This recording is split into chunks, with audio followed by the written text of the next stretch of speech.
Hey guys, welcome to this session by Great Learning. My name is Anirudh Rao and I welcome you to this session on the top 5 machine learning algorithms you have to learn and you have to know in the year 2021. Guys, machine learning is a beautiful domain. There is a lot of competition here. To make sure you guys stay on the top of your game, we have come up with this live session, guys. As always, this is going to be a highly energetic session. I want it to be as interactive as possible, so I welcome you all. But then guys, before we begin with the session, do take a quick second, head to the chat box and let me know if you can hear me fine, and of course if you can see my screen fine. If you do, just put a quick yes so that I know that you guys can hear me fine and see me fine. Guys, head to the chat box quickly.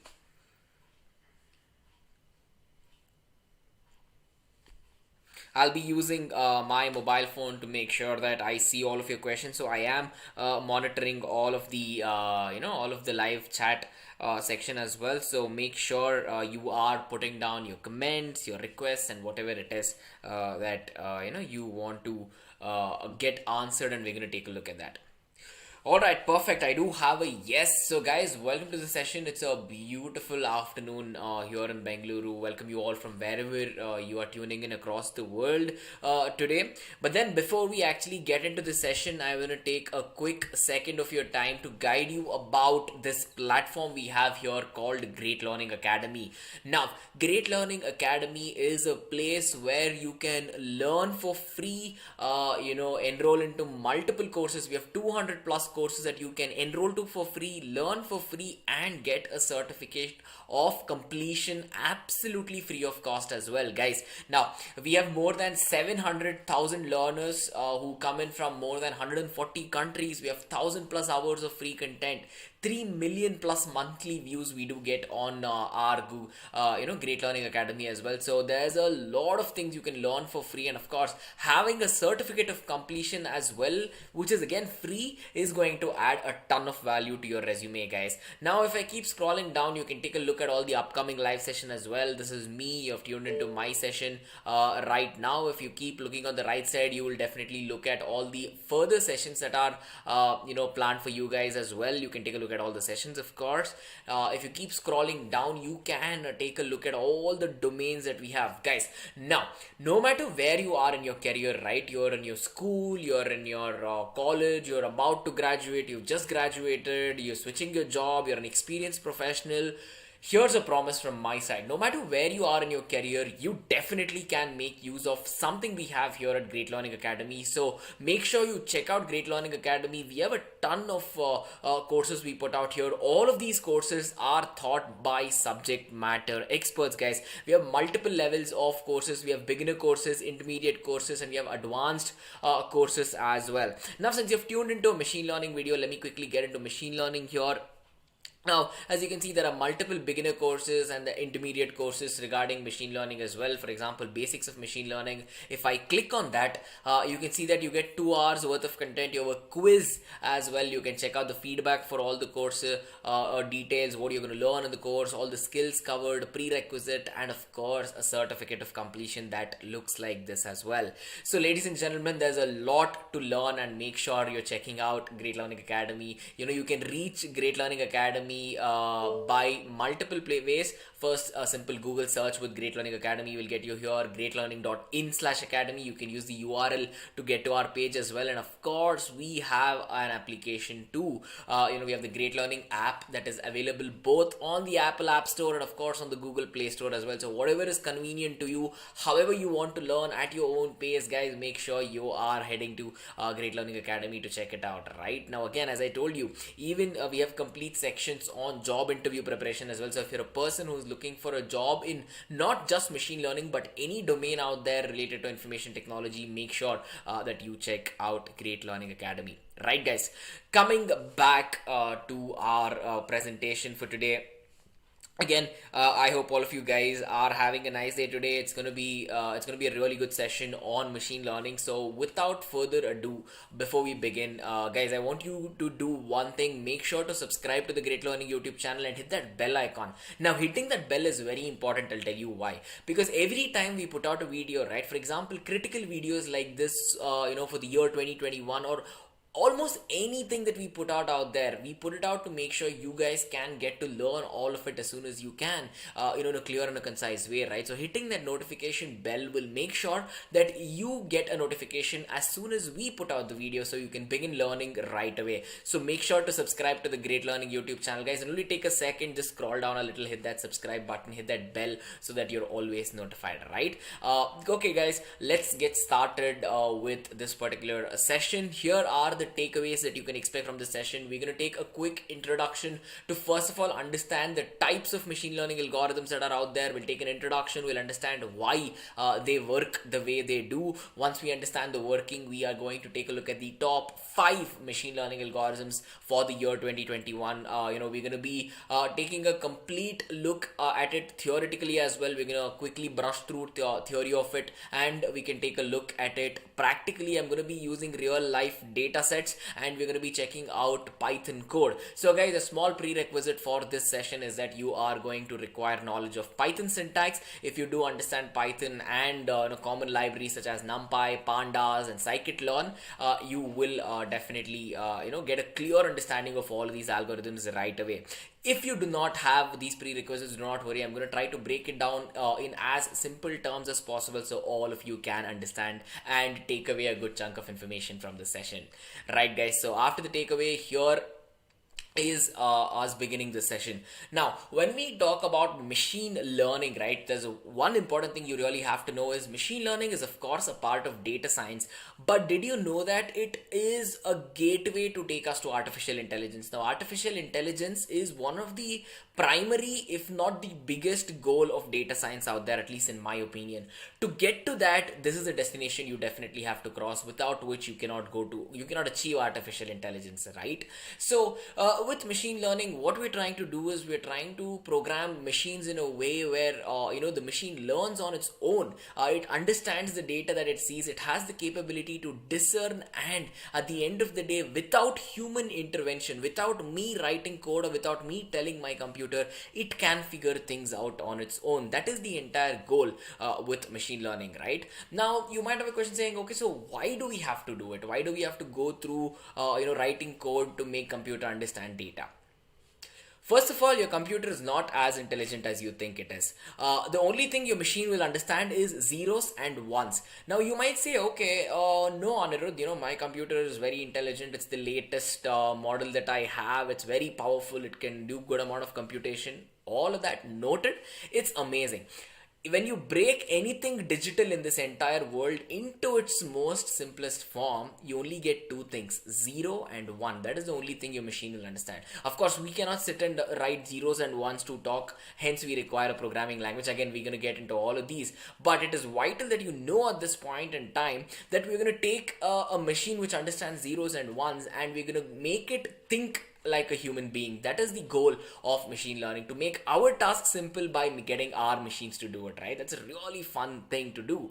Now, how do we do it? And first of all, even before we talk about how do we do it, we talk about where the data comes from, right? So in this case, especially for machine learning, data comes from data sets. Data sets are this collection of data that we have. It's a structured or an unstructured way of how we can club data and eventually use this data to train a machine learning algorithm. Now, there is a very keen difference between a machine learning algorithm and a machine learning model. A machine learning algorithm is the unit that uses data and computation to learn. Once it is learned, right? Once the machine learning algorithm has learned, it is no longer called as an algorithm. It is called as a machine learning model. Now, the model is the fruit that we are looking for, but to get to that, the algorithm is the way that we have to take, guys. Right. So, to talk to you about the various types of machine learning out there, there are 3 types of machine learning, the learning algorithms that you have to know about. We have supervised learning, we have unsupervised learning, and we have reinforcement learning. Now, guys, I hope all of you all know the types of machine learning out there. Again, I'm monitoring all of your comments. Make sure to put your comments down. So these are the 3 types of machine learning. We're going to take a look at all of these, to a fine amount of detail to make sure you guys understand this, right? So we have supervised, we have unsupervised, and we have reinforcement learning. to talk to you about supervised learning. Right, supervised learning, think about it literally. What does supervision mean when something is learning? Or let's say you have a little kid at home who's learning. There is certain supervision needed by an elder, by a parent, grandparent, or whatever it is, right? So someone is looking into what the kid is learning. Here, it works in a similar fashion but a little different, I'll tell you. In the case of the images that you see on your screen right now, right, you have flowers, you have images of dumbbells, and you have an image of a car. Now, you from your childhood have been trained to see flowers, dumbbells, and cars everywhere around you, so you know what it looks like, even if I show you 100 if not 1000 images of cars or flowers, right? But your computer will not understand what it is seeing, so you have to train it. In the case of supervised learning, we are going to give the machine a image of a flower and say, hey, this is a flower. We're going to give it an image of a dumbbell, say, hey, this is a dumbbell, note it down, it's a dumbbell. We're going to tell the machine that. We're going to give it a picture of a car and we're going to say, hey, this is a car, right? Now, you as a person, you as an expert might know what type of car it is, what brand, what color, everything. But to make your machine understand, we have to give it labels. Label is literally us telling the machine what it is seeing, right? Data and associated labels mean exactly that. So in the case of supervised learning, there is one thing which always takes center stage. It is this one interesting formula, y is equal to f of x. Now for all the people who are asking, hey, this is mathematics, not machine learning.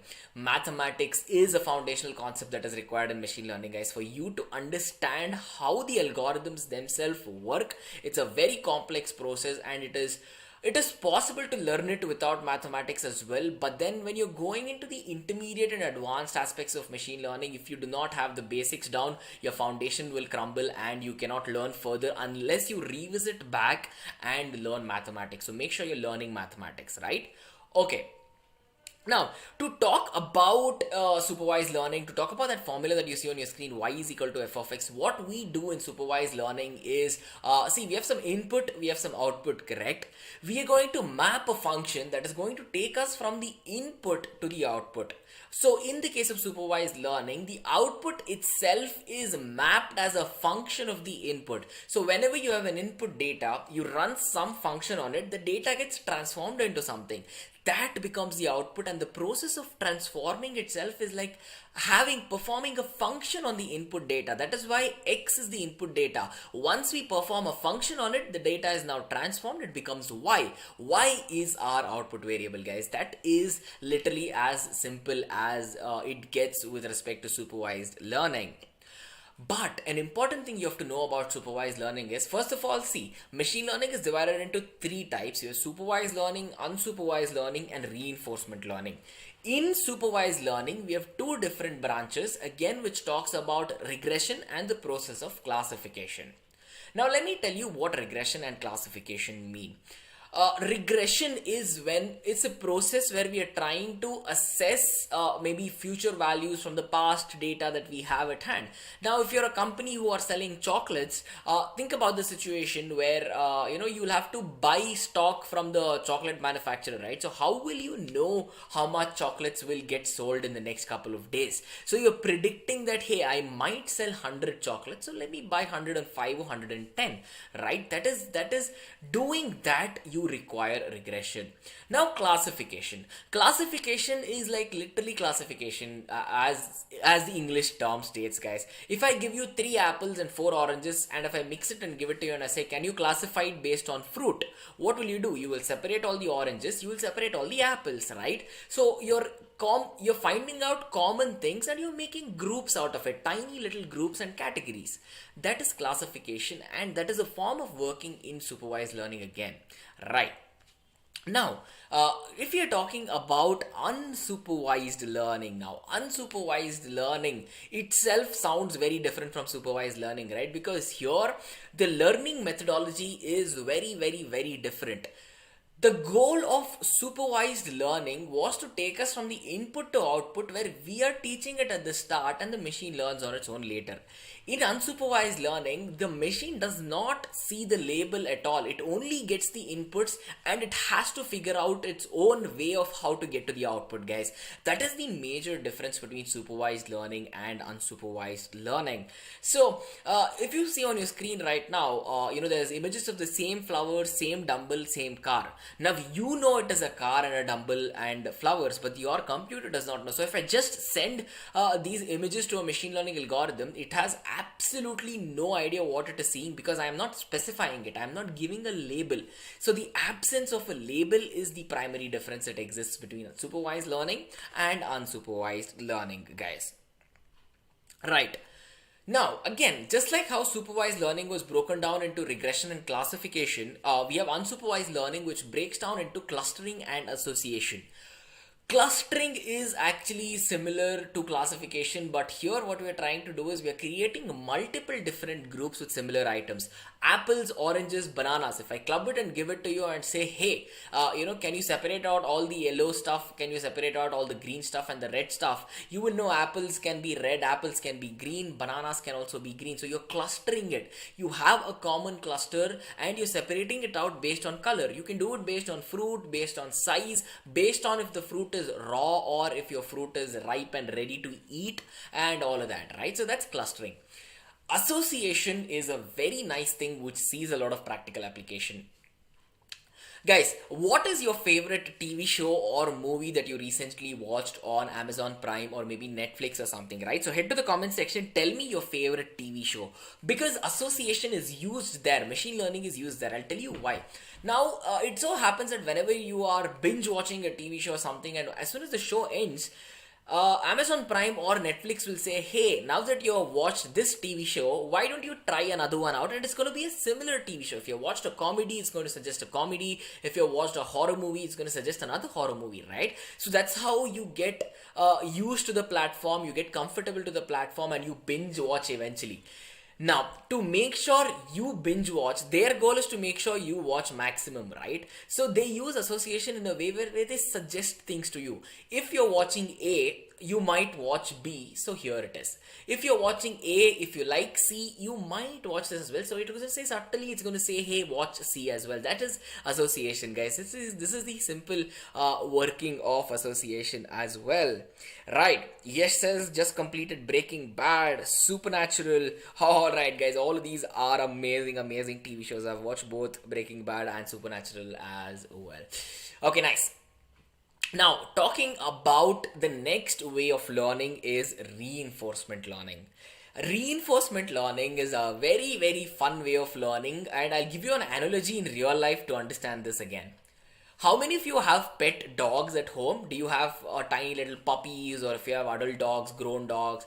If you have cats, it's okay, but this example will not work for a cat. I'll tell you why. Now, I have both cats and dogs at home. So, if you have ever had a pet dog and if you're training the dog to give you a handshake or something like that, if you have used a professional trainer, what he or she is going to do is every time they reach out to the dog, they get the handshake, they give a little biscuit, they give a little treat to the dog.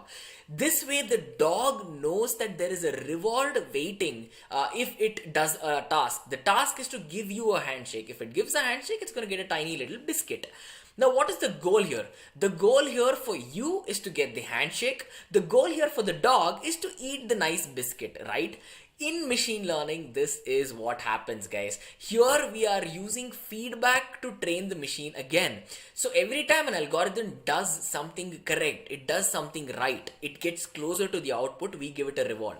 Every time it does something which is not in the direction of the reward, we take away a reward, or we punish it. Of course, I am not suggesting anyone to punish any of your pets or anything, guys. Here's that was an analogy. In the case of machine learning, yes, there is a tiny amount of punishment. All of these happens in the case of mathematics. All of these are just numbers, right? So whenever a machine learning model learns and gets closer to the output, it gets a reward. Whenever a machine learning algorithm goes away from in the other direction of the output, it gets a penalty or a punishment factor, right? So what is the goal here? The goal is to make sure the machine learning algorithm gets to the output, right? So it wants to hunt for the reward. That is exactly, oops, I just touched the mic, sorry. That is exactly how one would want to work. Go to the reward. A dog, a machine learning algorithm, all of that, right? Okay, let me quickly take a look if you guys have any questions. Manu says, can you suggest the best statistics mathematics required for machine learning? Yes, Manu. Manu, first of all, mathematics and statistics are very much required. Secondly, we have multiple videos here on our Great Learning YouTube channel which covers statistics and mathematics. Check it out. And if you're very serious about having a course completion certificate of completion as well, make sure to check out Great Learning Academy. There we do have courses for the same. Right. Melvin Robertson asks me my name. Melvin, welcome to the session. My name is Anirudh Rao. All right. Incentive based learning. Yes, Manu, you're absolutely correct. So you're hunting for an incentive here and training the machine. That is how reinforcement learning works. Right, guys. Let me quickly get a gulp of water and we can resume the session.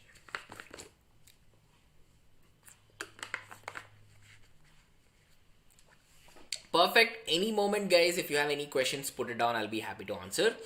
Now, eventually coming to the discussion of the top 5 machine learning algorithms, as I told you, we are going to be taking a look at it theoretically. We're going to use a data set and learn it practically as well, right? So it's vital that you check it out. Right. Now, the first algorithm for 2021, which is extremely popular and it is a compulsory requirement in my opinion that you have to know, is linear regression, guys. Linear regression is a wonderful algorithm to use. Again, I told you what regression is. To again reiterate what regression means. So here we are trying to use an input, applying a function on the input, and we are trying to get an output, right? So the input itself is called as the independent variable. When we go on to model another target variable based on the input variable or the independent variable, the process of it is called as regression, as we have already discussed. You might have a quick, oops, sorry about that, I have a hiccup. Now you might have a question saying, why is linear regression so popular, right? Now, linear regression is so popular because it is going to help you map a cause and an effect relationship that happens in between variables.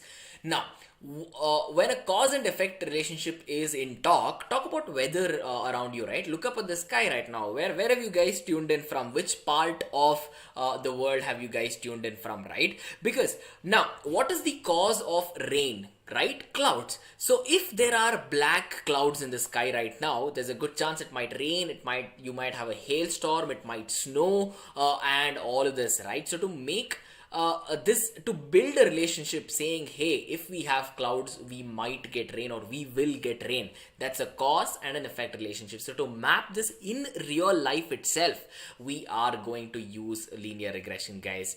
Now, eventually, as I told you, we are going to discuss all of this practically, because with practical knowledge, in my opinion, that is how you guys should learn. We are going to check out a very nice data set. It's called the Boston housing data set. So this data set consists of the prices of houses in a locality in Boston. There is prices depending on a lot of factor for the house. So we're going to see if our machine learning algorithm can figure out a way, if it can predict the prices correctly based upon a lot of factors, right? We're going to be discussing a lot of factors. Of course, whenever you're buying a house also, right, you're going to look at a lot of things. What is the crime rate around your house? How many cars can you park in the house? How many floors? What is the floor space?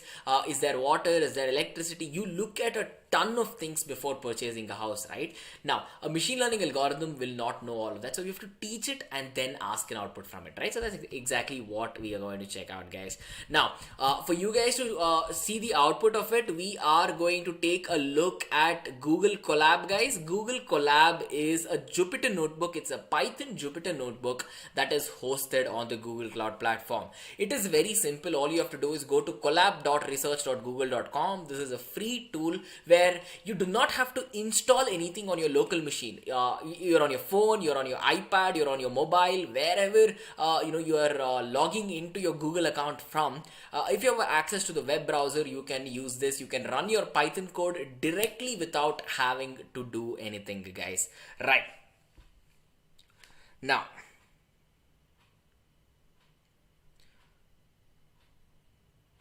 Kashyap Pando has a question, sir. Do machine learning require deeper knowledge in probability? Well, yes, Kashyap, welcome to the session. It's a pleasure to see you here. You definitely require knowledge about probability if you're working on machine learning, because there comes a case where to understand the probability of your machine itself learning or not, of how it can figure some things out, you require probability there, guys. Right. Now, talking about linear regression, guys, as I told you, we're going to be looking at the Boston data set. Now, on the left side, I have already imported all of the data sets we're going to use. In this particular case, we're going to be using the housing.csv data set. You can import it with just one click. If you click on upload button here, literally that is it. You can import the data set. Now, I hope the code is visible on your screen. I have zoomed in a little. If I zoom in more, the code is going to get cut. Right. Now, guys, the first step in any algorithm or any working, or whenever you're working with any sort of solution, is to make sure you import all of your requirements, all of your libraries, right? So we are importing NumPy, Pandas, and scikit-learn. NumPy is used for numerical computation, matrix operations, and all of that. Pandas is used to store data in a very nice way and manipulate it using series and data frames and all of that. Then you have scikit-learn. Scikit-learn is used for machine learning, right? And after loading the libraries, in the same box, we are also loading our data set. Now, if I go on to, as you can see, we are using pandas for it. We have read_csv. It's a function in pandas which is going to help us bring in our data set so that we can work with it. And I've also printed the first 5 elements of our data set using the boss1.head. .head method is going to print 5. If you have a question saying why only 5, I can actually get it to print 10 as well. All I have to do is pass 10 as a parameter and it's going to print the first 10 rows. See, as simple as that. Right. Now, all the numbers, the columns that you see on your screen is going to be the data about the houses, the crime rate, you're going to see the age of the house, what is the tax rate of the house, what is, you are going to see a variety of different columns. These are called features. These features will have an impact on the price of the house itself. What is the tax amount that's paid, how many rooms, what is the age of the house, how far away from, important places, everything like that, guys. So this is a quick look at our data set. Now, the next thing whenever you import a data set is to clean it. Now, data is a raw entity that you already know about, right? So the next step we're going to do is check if there are anything which are not numbers, right? .isNA talks about us removing NaN values. NaN is not a number. Now, when I ask you what is the age of your home, you cannot say age of the home is O positive. It doesn't make sense, right? It cannot be a character, it has to be a number. That is what we're trying to find out here. Thankfully, in this data set, it is already pre-cleaned, it is pre-processed, so we do not have any of these nonsensical data that our machine learning algorithm can eventually use to learn incorrectly, right? So the next step after pre-processing your data is to actually split your data into training and testing purposes. Why do we do this? Well, we break the data into training and testing, first of all, to make sure that there is a chunk of data that the machine learning algorithm can use to learn, and then another set of data which it has never seen before. And we're going to use that to see if it has learned something. To give you an analogy, it is as simple as your college examinations, right? They give you a textbook, they give you notes, you learn and come, and eventually there's an exam that you have to write to verify if you have learned something or not. Exactly the same thing. So we're going to break up the same data set into two parts. 70% of the data is going to go for training, 30% of the data is going to go for testing purposes. Now, if you're asking me saying, hey, why 70? Why not 80? Why not 90? Well, you can have any number of your choice between 1 and 100. 70 seems to be the sweet spot, a good place to start. How did I set it to 70, you ask? Well, look at this parameter we have for the test range split model. It says testing size equal to 0.3. When testing size equal to 0.3, it means that, hey, I want 30% of the data for testing, remaining you can have for training. If that number becomes 20, if the test size is 0.2, it means there's 20% of data for testing, 80% of data for training, right? So let me quickly execute this, and now our data is imported, pre-processed, and separated out for training and testing. Next, for all the people who have been asking questions saying, is machine learning complicated, or do I have to write 100 lines of code for machine learning? The actual process of learning, right, where your model learns, where it actually starts learning, is only 2 lines. It's LR equal to linear regression, LR fit, X train, Y train. That's the only 2 lines, guys. It's not 100 lines, right? So if I go on to execute this, we will be using a linear regression model here to take our training data, show the training data to the algorithm, and to create a model. And eventually, as you can see, the last step is where we're trying to predict it. Now, prediction involves us verifying it. Look at the data we are passing to it. We are not passing the training data, we are passing the testing data. This is like you sitting in an examination and writing an examination, right? As soon as I execute it, it will learn and verify if it has learned something or not.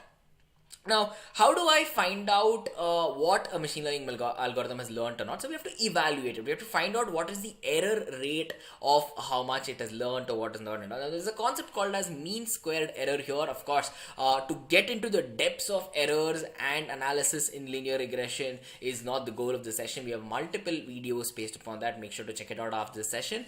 But for now, you have to understand is that when we use this linear regression model, right, on the Boston housing data set, we have an error rate of 5.54. Now guys, this number, right, note it down, 5.54, because again, I'm going to bring you guys back into this when we discuss another algorithm. We're going to use the similar data set, the same data set for another algorithm, but the error rate is different. That is where you will see how 2 different machine learning algorithms will learn things in a different way. Right, guys. Now, this was linear regression, guys. It's pretty simple, right? See, the output is eventually bigger than the input. The input is a couple of lines, and it is not at all complex to get things done easily in the case of machine learning, right? Now, let's quickly get back to our presentation. Linear regression done. So 1 out of 5 done. The next one we're going to take a look at is the naive Bayes algorithm. Now, naive Bayes algorithm is based on the concept of mathematics. It's based on a theorem, what we call as the Bayes theorem. Again, linear regression and both naive Bayes are supervised learning algorithms. Guys, it is called as naive Bayes. It's called as naive because there is no dependency, there's no interdependency in between the attributes whenever it goes on to learn. So it's called as naive. It does not talk to other attributes around it, in a way where it learns, right? One thing you have to know about naive Bayes is that it's extremely popular for social media marketing. It's very, very popular for product management and all of that. Hence, that is the reason why, people tend to use this and ask for knowledge whenever they put out a job description. So whenever you're looking for a job, there's a good chance they're expecting you to know naive Bayes, guys. So to implement it practically, let us take a look and go back to Google Colab, because here we're going to be using a very, very nice data set. We're going to be using the social networking data set to understand naive Bayes, guys. Right. So whenever we are learning about any of these concepts, what is the first step, ladies and gentlemen? The first step is to make sure you are importing, all of the libraries, right? So the first step is to import pandas, numpy, scikit-learn. Simple, 1 click and it's all imported. Next, we have to import our data set. In this particular data set, it is, instead of having one data set and getting our machine to split it, I have only split it manually. So we have something called as salary data training, salary data testing. So I have only personally split it, and here is what the data looks like. Now, In the salary data, we have multiple details. We have age of the person, what the person does, the education of him or her, the marital status, current occupation, relationship, race, the money they meant, the total capital that they're worth, or are they in debt or anything like that, and the salary. So we are going to use machine learning to see if it can understand, if it can map relationships for us, and eventually get to understand why the salaries are like that, right? So to go on to do this, we are going to use something called as a label encoder in the case of naive Bayes. Now guys, naive Bayes label encoder is simple. Whenever I ask you what is your age, you can tell me my age is whatever it is, 27 years old, 28 years old. 28 is a number, but you can actually type it out in a sentence and still call it 28, right? I understand it as a human. A computer will not understand it. So we have to find out if any of these data are like that. In fact, here we are going to take all of these character data which are not numbers, converted into numbers, so that our machine learning algorithm has a way to understand, guys. That is why we use a label encoder to take character data, string data, anything in English, to convert it into numbers. That is very important because it cannot, at this moment of time, this algorithm cannot figure out textual data. But to do textual data, to go on to use textual data in naive Bayes, there's another method. I'm going to talk about it as soon as we clear this one. So after we have converted all the categorical data to our numerical data, we are going to assign variables to it. Now all of these gets encoded into one place. Now we have to put it right back into testing and training data sets, right? So we're going to add a column. In that particular column, we're going to just put all of these numerical values, especially since we're trying to look at salary. Salary is what we're trying to predict here, right? So we're going to take a look at the salaries as well. So as soon as I run this, the process of us assigning these encoded variables to testing and training data set is done. The next thing is we're going to be using something called as Gaussian naive Bayes classifier. It's called as GNB. Now Gaussian naive Bayes is very, very popular if we are using a form of data which is continuous in nature. Now when I say continuous, salary is a continuous number, right? For example, your height, your age, you start out with a salary when you start your job, then eventually your salary starts going up and up and up with more years of experience. So the data is moving in a continuous way and not a discrete way, correct? That is exactly why we are making use of Gaussian naive Bayes. Now there's two other forms of naive Bayes. It's called as multinomial naive Bayes, and the other one is called as Bernoulli's naive Bayes. Now, multinomial naive Bayes is extremely popular if you're making use of text classification. If you're, as I told you, that we cannot do it with this case, right? Why? Because we're using Gaussian. If we make use of multinomial, we can work with text classification as well. And then of course we have binomial. Binomial, as you might already know, it's for a binary output. If you have a question which needs answering, saying yes or no, true or false, 1 or 0, something like that, right? That is where you're going to be using binomial. Since we have data here which is apt for continuous data, we're going to be making use of a Gaussian naive Bayes. So I hope I was clear for all of that. As soon as I run this, the model fitting is done. It has actually learnt it. The next thing I have to do is show the testing data set to it. As soon as I show the testing data, it is going to see if it has learned something or not. And at the end of it, I'm going to print what we call as an confusion matrix, guys. Now confusion matrix consists of 4 important values. It consists of true positive, false negative, and true negative value. So this is true positive, then you have false positive, you have false negative, and true negative as well. So these 4 values, in this most of the time we are concerned with true positive and false negative as well, because these are the cases which are positive. These are the cases that work as predictions, and eventually the result talks and says, hey, prediction is correct. So among all the things our machine learned, the 2 values we're looking for, higher values, are 10,759 and 12,209. So if you can see, the other values are less, 2,000 and just 600, right? These are the stuff that it predicted and it sort of got wrong, right? That's why, but then guys, to understand confusion matrix, again, we have multiple courses on Great Learning Academy which discusses about all of this as well. So make sure to check it out. But since you might not know machine learning, since you might might not know what a confusion matrix is, I've printed another metric here called as accuracy. Accuracy is telling us that, hey, if I use naive Bayes to work on this salary data, I have a learning accuracy of 79.4% or 0.794, in which I am getting the data correct. So for every 100 events of data that it sees, it can get right 79 or around 80% of that data. That is what it is trying to tell us here, guys. So that is naive Bayes. Back to the presentation for algorithm number 3. Algorithm number 3 is a really fun one, guys. Again, I'm seeing all your comments. Make sure you're putting down your comments down, guys.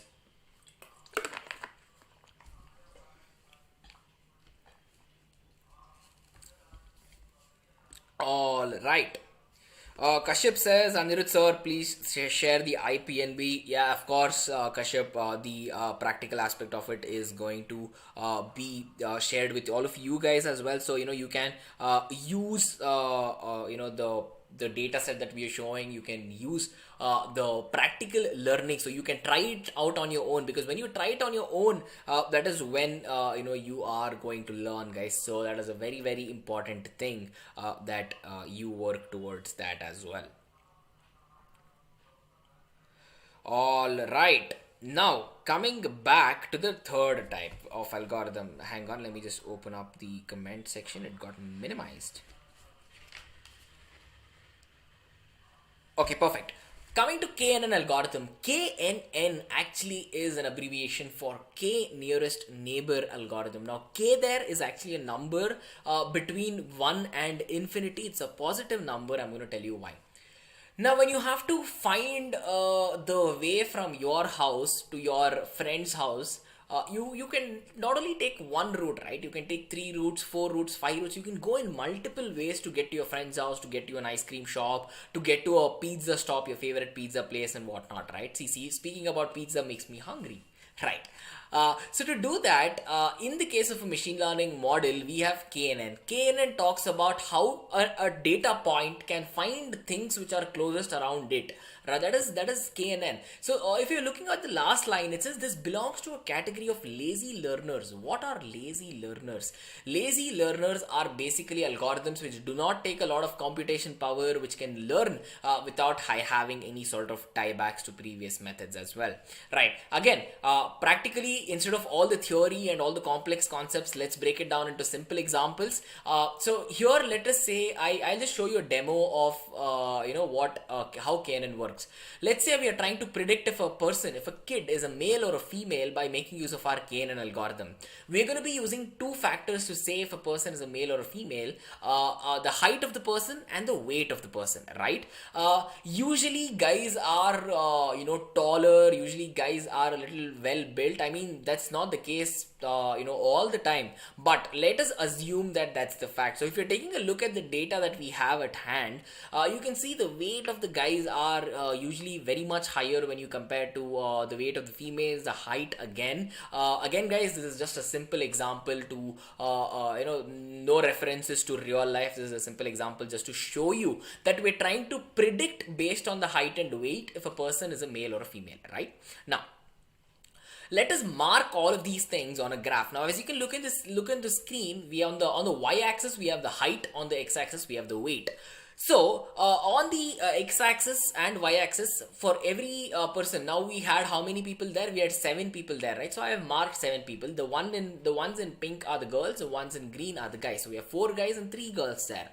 Now what I'll do after having all of this data is I want to add one more person. I do not know if this person is a girl or a boy, but I know the height. The height of the person is 190 centimeters and the weight is 100 kilos. As soon as I add that person and plot a new chart, the blue dot you see here, that is the new person, right? Now, as soon as you take a look at it, you can guess if the person is a male or a female, right? Now, to make our machine learning algorithm guess if the person is a male or a female, we are going to have a value of k. K is a tracker value. Now, what I'll do is, if k is equal to 3, what happens in the case of that new added entity or the new box? three of its nearest neighbors are going to say, hey, I am here, I am here, I am here, right? So in this case, all three nearest neighbors are guys. So this is considered, whoever we added, this person would have been a male, correct? If the person was somewhere around here, the three nearest people to that person would be females. So we're going to say, hey, that person is a female. Now, why should k only be 3? Let us try something else. Let us try k equal to 5, right? If k is equal to 5, again, the four closest people are guys, and there is one female whose data is closest to that guy as well, right? But then what is the maximum number which is closer to that person there? All the males, right? It is 4 males who are connected to that person and 1 female connected to that person. So there's a good chance the machine learning algorithm says, hey, this person has the height and weight in the majority of the male section rather than the female section. So the person who we have put in is a male. That is a simple way of how to do it. Now I said 3, I said 5 and all of these odd numbers because it is one common practice to do it if your classification is only based on 2 things. Here we are trying to classify it based on height and weight, male and female, right? Hence it's a good practice to make use of an odd variable. Right, guys. So to again, as I told you, we're going to be checking out the Boston housing data set. So we're going to be taking a look at the KNN algorithm. Linear regression gave us an error rate of 5.5. Let us see what the KNN algorithm is going to give us, right? All of the steps that we did are exactly the same. The first step of importing the data set, exactly the copy paste out of it. We saw all the data. We have done through this. We had to pre-process the data. The data is already pre-processed in our case. There are no characters. Next, we're going to be splitting the model into 70% for training and 30% for testing. This is exactly the same as what we saw before, so I'm going to just run it. The next couple of lines is where differences happen. Now here, if you can see, we are trying to load the KNN model and we are trying to make sure we are working with it, guys. It's only 3 lines of code, and the value that you see on your, let me zoom in a little more. The value that you see on your screen right now, k, the parameter I'm passing 3 for this particular regressor, because this is the value of the k value. K equal to 3, k equal to 5, we saw all of that, right? So as soon as I run this, it becomes k is equal to 3, and now it is going to learn. But how do I know that for this particular data that k is the right value that I've put? K can be 5, k can be 6, k can be 7. Just to make sure that we can tune and tweak all of these values. Since this is a very, very tiny data set, I can run all the k values and train the machine learning algorithm in 1 second and tell you guys. Look at this. The error rate, I told k equal to 3 might be the lowest error. If you can take a look at these numbers you see on your screen, the error rate is okay, it is lower for k equal to 3, but it is the lowest for k equal to 4. So what my machine learning algorithm is telling is that, hey, if you put k equal to 4, I can learn better. I can map 4 nearest neighbors better than I can map 3 neighbors, because if I map 4, I can understand it better. So I have mapped from k from 1 to 50, and of course it starts from index starts from 0, so it goes from 1 to 49. K cannot be 0, of course. You cannot go to a neighbor's house unless you leave your house and start walking, right? So k equal to 4 is the value that is giving our machine learning the most clarity in terms of learning. At the end of it, if we have evaluation, we have an error rate of 7.01, the mean squared error. If you remember, linear regression gave us an error of 5.5. KNN is giving us an error of 7.01 for the value k equal to 3. For k equal to 4, it can be a slightly lesser value, of course. So for the Boston housing data set, the linear regression algorithm we have works slightly better than compared to the KNN algorithm, guys. So this is algorithm number 3. Let us go to algorithm number 4. Algorithm number 4 talks about support vector machines, or it's called as SVMs. Support vector machines are really fun to work with because even the machine does not understand what it is learning. It's called as a black box techniques, where it will take a look at all of the parameters which are unknown to it, learn based upon it. It's going to use concepts which is called as kernel mapping or kernel tricks, and then it's going to separate out the data. It's going to figure stuff on its own, and then learn, guys. So in terms of parameter optimization and in terms of parameter tuning, we're going to be using kernel functions here. Again, guys, come on, do put out your comments here. Right, now when we're talking about kernel functions, there are multiple types of kernel functions we'll be using. Again, when we see all of this practically, you are going to understand. So what is the important thing you have to know about SVM is that support vector machines are a very important aspect of machine learning that you have to know, guys. It can work with a variety of data: unstructured data, structured data, semi-structured data. Overfitting, overfitting is basically when your machine learning model looks so much into the depths of data that it is seeing noise rather than learning important stuff. With the case of SVMs, it will not overfit. Overfitting is less. It is there, of course, but it is very less. And whenever you're looking at a disadvantage of SVMs is that it will take a lot of time to train if your data set is huge. If you have time constraints, this is a very important thing you should know. And now it is very popular among people in 2021 because it's being used for healthcare applications. It is used for banking sectors and a lot more of these, guys. So to quickly go to the Google Colab to talk to you about support vector machines, already you guys will know the first couple of steps. I'm sure the first step, the data set we're going to be checking out is again a social network advertisement data set. We're going to check it out. Before we do that, we have to import NumPy, Pandas, and Matplotlib. Matplotlib is a beautiful data visualization library that helps us to plot the data, guys. Second step, you already know this. What do we do after importing libraries? We import the data set. What do we do after we are okay? So even before that, let me talk to you about the data. Now here, what we're trying to do is we're running an advertisement to find if the person, we have data such as gender, male, female, all of those data. We have the age of the person, the estimated salary that the person might get, and there's another column. The last column, it says purchased. If purchase is 0, it means that this person did not buy an item. If the purchased is 1, it means that this person bought a certain item that you're running an advertisement on. So, what I am trying to tell the machine learning algorithm and trying to teach it is, hey, can you tell me if you can understand if the person of this particular salary bought the product or not? So, who is my audience? If my product that I'm selling is maybe like 10 lakhs, there's a good chance a person with maybe a 5,000 salary might not be able to afford and allot money for that, right? That's what exactly I'm trying to figure out. And what's the next step? What will I require if I'm trying to analyze this? I am not using the user ID. I can throw it away. I'm not using the gender. I don't want to say male, female, who's buying, who's not buying. I'm trying to say if their salary is this much, are they buying or not? So apart from estimated salary and purchases, I am going to remove all the columns. I'm going to filter them out, and that is exactly what you see on your screen right now. Next, we're going to split the data. In this particular case, instead of using 70 and 30, I'm going to use 75 and 25. I found this to be the sweet spot where it learns really nice. And the next step where we are actually going to learn is by making use of something called as the normal distribution. Normal distribution is a nice scalar that you see where you see the nice bell curve, right? So we're going to fit the data, we're going to teach it and train it to look at the data in that way to give us a normal distribution output. So using that output, it can understand what the data looks like, and once it knows it has an understanding. You remember I told you it is unknown parameters. This is where we're trying to use the unknown parameters for training and say, hey, okay, even though it's unknown, let us see if we can find a relationship there. Next, we are using something called as an RBF kernel. Now guys, head to the comment section. You tell me if you know what an RBF kernel means.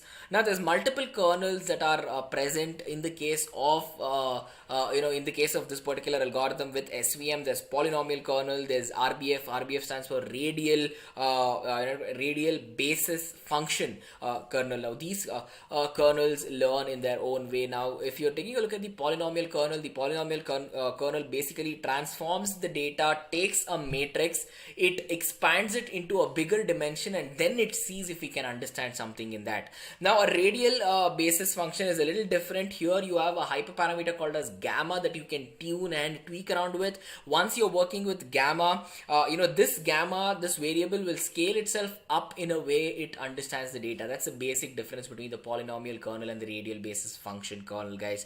As soon as I run the kernel, it has a way of of learning, and it verifies its learning using the kernel. Now at the end of it, last step, as I told you, we are going to be printing a confusion matrix. The values are true positive, true negative, false positive, false negative. The values we're concerned about, which should be really high, are these two values, 64 and 29. It means that it is accurate enough. But look at the other values; they are very negligible compared to the other numbers, right? The false positive and the true negative values are a little less. That is absolutely good. It means the machine learning algorithm has learned well. Now, okay, so I have a question. Roma Moto says, should you train your model based on both testing and training data sets or no? Why? Well, if you, it's almost like you going to an examination and I give you all the answers and you write the exam, right? There's no point in doing it. Training data is used so it can train, and later unknown data that it has never seen before to train is given so that it can be tested, Roma. That's the case. That is why you require that. Right, confusion matrix is done. Lastly, we can print something called as a classification report. Classification report talks about metrics of accuracy, of precision, recall, F1 score, and all of that. This is a statistical concept for all the people who have been asking me if you require mathematics and statistics. The answer is absolutely yes, without which you will not understand this. Precision talks about how well can you go on to predict and look at the true positive values. So for the person not buying a product, there's a 96% of accuracy detected. For a person who's actually buying the product based on their salary, there's an 88% chance. There's an 88% chance that the machine learning algorithm is precise about the true positive values, the value 64, right? Again, recall, F1 score, support are all these measures that we take a look at as well, guys. Right, coming back to the fifth algorithm, the last algorithm in the top 5 list for 2021, we're going to be taking a look at random forest. Now, random forest algorithm, when you say forest, what is forest? Forest consists of a lot of trees, right? Here also, in the case of machine learning, there are a lot of trees, but here the trees are called as decision trees. Every tree has what does it have? It has a root. The root node has leaves and all of that, branches and all of that, right? So the algorithm gets its name like that, random forest. So it takes in all the data, it creates the data into branches. Each of the branch, of course, when you look at an actual tree outside, each tree has a root. From the root, the trunk comes out. From the trunk, there are branches. From the branches, there are leaves, right? In our case, in a random forest algorithm, these leaves eventually become the output, guys. But then to go on to pick the data to make sure that we are creating these trees, there are two ways. We have bagging and we have the random forest way of picking. In bagging, consider this to be an Excel sheet. You can see that compulsorily we are picking all the columns. Even though we are picking only 1 or 2 rows of data, we are compulsorily looking at all the features and all the columns. That is bagging. We're just taking everything, bagging it and using it for learning. In the case of random forest, that's not the case. We are only going to pick a tiny random snippet of data for learning. Of course, whenever we're passing it to our decision trees or whenever we're using it in a group of decision trees, we're going to pick it up in a random fashion, hence the name. Right. So, one thing you have to know about random forest algorithms is that it works amazingly well on classification problems. It works well on regression problems. The huge advantage of why random forest is popular now is that in the case of data sets which are not clean, which are not pre-processed or something, there can be missing values, right? Random forest algorithm has the capability to fill in those missing values and learn correctly. That is an important thing. But to do all of this, to use a random forest algorithm, it definitely takes a good amount of computation power, guys. So let's quickly check that out practically. Let me minimize the support vector machines we just checked out. Let's take out random forest. The first step in a random forest, of course, we're going to take a look at the data. Before we take a look at the data, we're going to import the library. We're going to import the data as well. Here, I am using another data set. It's called the salaries data set. This is a very simple data set to understand. We have positioned the level of the person and the salary. So a business analyst is level 1 with a salary of 45k. A junior consultant is a level 2 employee with salary 50k, and all the way until 10. In fact, let me try to print 10 rows instead of 5.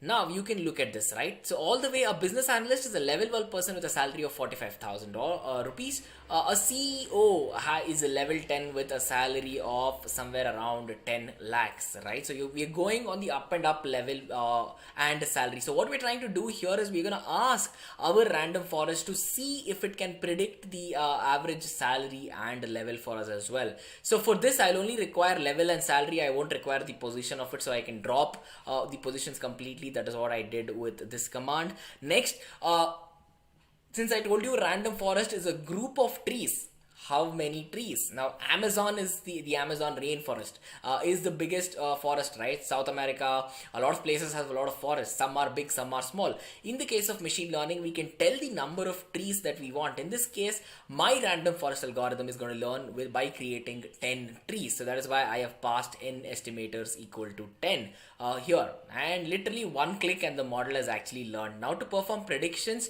we're trying to predict the salary of a person who has a level greater than 6.5. Now it's between 6 and 7, and we're trying to see, okay, what is the average salary of a person who's above the level 6.5 here, right?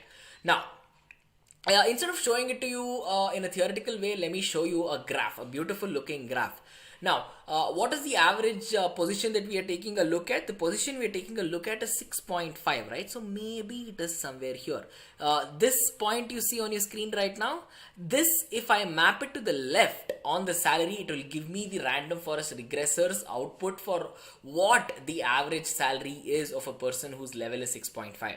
Now, if I look on the left, it says somewhere around 0.2, and you can be like, hey, the salary is not 0.2 rupees, right? They're making in lakhs. The amount is in lakhs. So why am I seeing 0.2 here? Look at the legend on the top. The legend says 1E6. 1E6 means 10 lakhs. So if the output is 0.2, multiply 0.2 into 10 lakhs. What does that do? It gives you 2 lakh, right? So 2 lakhs is the average salary of a person who has level 6.5, guys. That is literally how simple a random forest can work. You just have to give it the number of trees, you have to show it the data, partially clean it, use whatever columns you require, drop everything else, have it regress and go around the data and tell us, guys. So that is a random forest algorithm. Now coming to another section of our live session where we get a lot of people asking how can we learn machine learning. The first advice I have for you is take it slow, take it easy, take it structured. This is a very complex concept. If you are not using a structured way to learn, you can get confused, and there are chances where you can even stop learning because things are very complex and you don't know how to learn. Keep it structured, talk to experts. Now I am an expert in data science, I am an expert in machine learning, deep learning, artificial intelligence, all of these concepts. So once you engage with our subject matter experts, right? So we have many subject matter experts here at Great Learning. So when you talk to us, when you join us on these sessions, when you learn with the courses that we have built, we keep all of these things in mind to make sure you get the highest quality of education, ladies and gentlemen. So make sure you're thinking about that as well. And for all the people who are in college right now, did you know that 72% of the people are picking up subjects which are meant for machine learning? They are showing an interest, they want to build their career in the case of machine learning as well, right? So people are working towards it even before having a job as well. They're picking up electives which work in the case of machine learning, which will get them closer to having a machine learning job and all of that. And of course, guys, if you're looking for free content on machine learning, we have Great Learning Academy. Great Learning Academy is an amazing place where you can enroll into courses for free, learn for free, and get certificates of completion for free as well. So make sure you check out Great Learning Academy. We have 2 other places where you can get free content: Great Learning YouTube channel and Great Learning blog. Guys, make sure to subscribe to the Great Learning YouTube channel, because if you hit that subscribe button and the notification bell, you will be notified as soon as we put out a video. For all the people who love reading, we have Great Learning blogs where you can read blogs, again, written by subject matter experts, guys. And if you're a person who's very serious into having a career, if you're looking for a career in in machine learning, I highly suggest you check out the specialization and post-graduation offerings we have here at Great Learning. We have multiple PG programs, MTech programs, MS programs, certification training programs in collaboration with some of the most prestigious universities in the world today. We are tied up with Stanford, we have Texas McCombs, Great Lakes, PS University, Northwestern University. So you will get to learn from all of these faculties as well. You will be literally handheld and spoon fed from going from a beginner all the way to an expert who is ready to take on the industry, guys. The free content that we provide, and of course I think it's the case with everyone, is going to get you a good amount and it'll give you a good head start. But to become an expert, but to have thorough knowledge on the domain, you definitely require, I suggest you look into our specialization offerings as well. You can go to greatlearning.in. You can find out multiple programs we have for your favorite domains where you can take a look at the specialization and post-graduation offerings, guys. Right, guys, on that note, you have reached the end of the session. As always, you guys have been an amazing audience. I absolutely love you all. You guys have been so interactive, asking me all these questions. It's been an absolute pleasure, guys. I'm seeing all the comments. So as always, make sure to stay safe from the ongoing pandemic. Keep your learning up, and give this video a like if you loved everything on your screen, guys. Make sure to like the video, make sure to subscribe, and I'll see you on the next one, guys. Stay safe and keep learning.